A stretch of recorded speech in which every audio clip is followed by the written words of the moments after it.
Harry sprang towards the flame door, but Voldemort screamed, "Seize him!"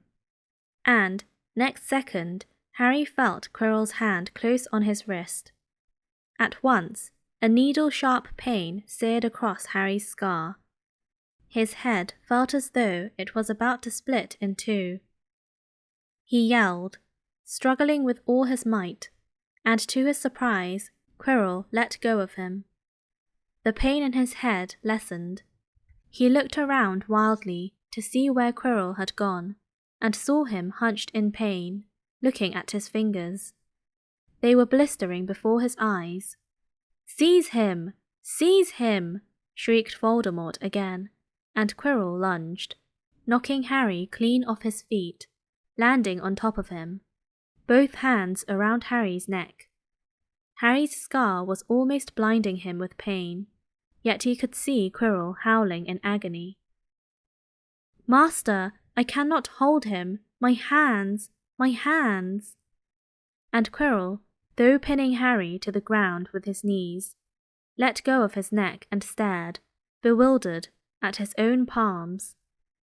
Harry could see they looked burnt, raw, red and shiny. "Then kill him, fool, and be done!" screeched Voldemort. Quirrell raised his hand to perform a deadly curse, but Harry, by instinct, reached up and grabbed Quirrell's face. "Ah!" Quirrell rolled off him, his face blistering too, and then Harry knew. Quirrell couldn't touch his bare skin, not without suffering terrible pain. His only chance was to keep hold of Quirrell, keep him in enough pain to stop him doing a curse. Harry jumped to his feet, caught Quirrell by the arm, and hung on as tight as he could. Quirrell screamed and tried to throw Harry off. The pain in Harry's head was building. He couldn't see. He could only hear Quirrell's terrible shrieks and Voldemort's yells of "Kill him! Kill him!"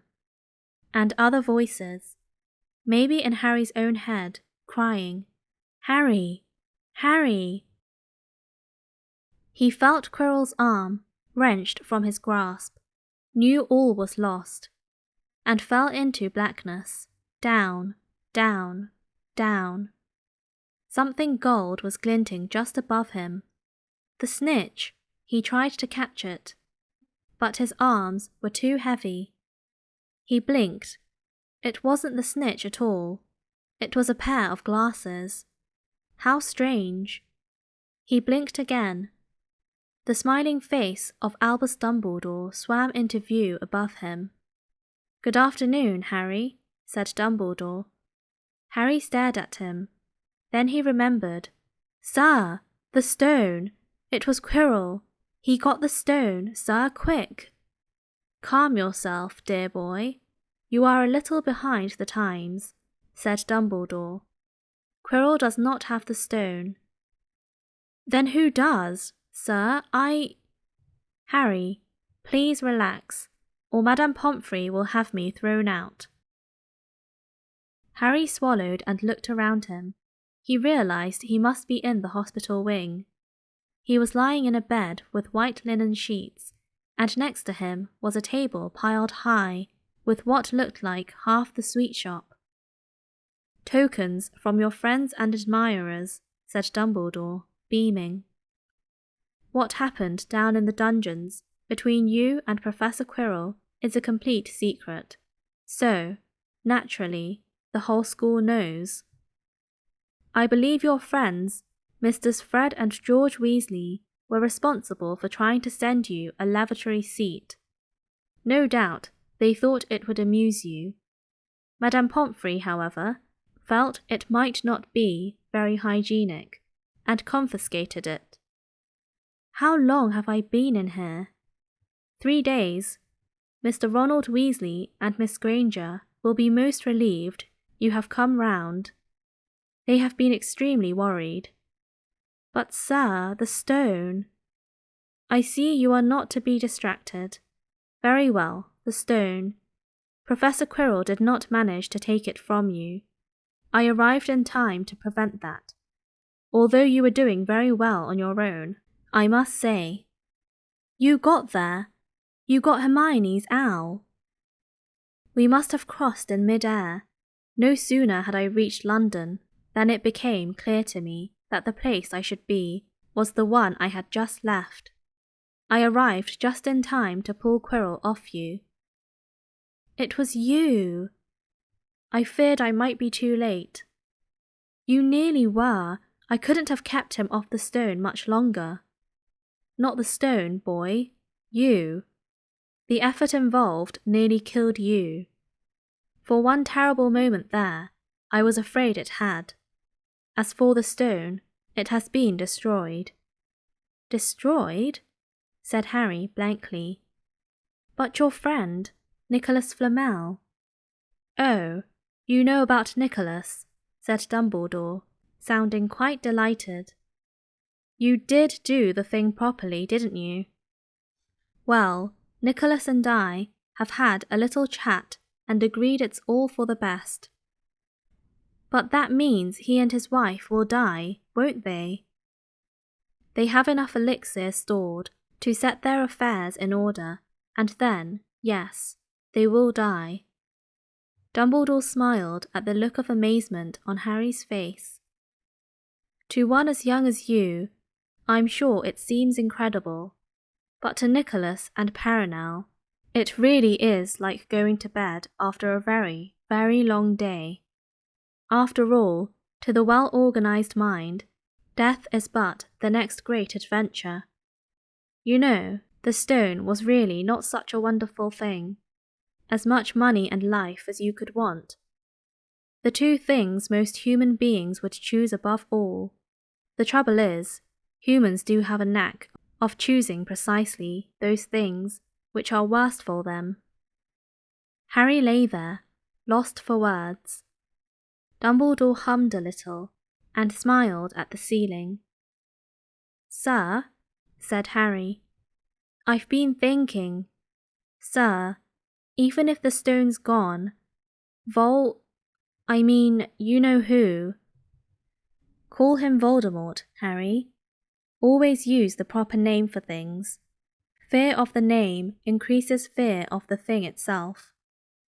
Yes, sir. Well, Voldemort's going to try other ways of coming back, isn't he? I mean, he hasn't gone, has he? No, Harry, he has not. He is still out there somewhere, perhaps looking for another body to share. Not being truly alive, he cannot be killed. He left Quirrell to die. He shows just as little mercy to his followers as his enemies. Nevertheless, Harry, while you may only have delayed his return to power, it will merely take someone else who is prepared to fight what seems a losing battle next time. And if he is delayed again and again, why, he may never return to power. Harry nodded, but stopped quickly, because it made his head hurt. Then he said, Sir, there are some other things I'd like to know, if you can tell me. Things I want to know the truth about. The truth? Dumbledore sighed. It is a beautiful and terrible thing, and should therefore be treated with great caution. However, I shall answer your questions, unless I have a very good reason not to, in which case I beg you'll forgive me. I shall not, of course, lie. Well, Voldemort said that he only killed my mother because she tried to stop him killing me. But why would he want to kill me in the first place? Dumbledore sighed very deeply this time. Alas, the first thing you ask me, I cannot tell you. Not today, not now. You will know one day. Put it from your mind for now, Harry.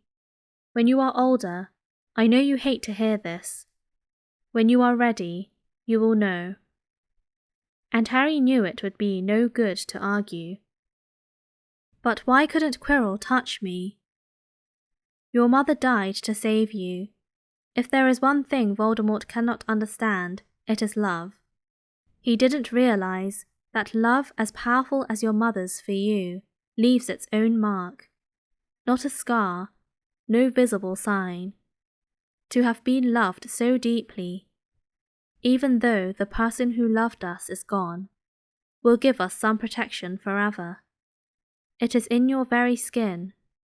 Quirrell, full of hatred, greed, and ambition, sharing his soul with Voldemort, could not touch you for this reason. It was agony to touch a person marked by something so good.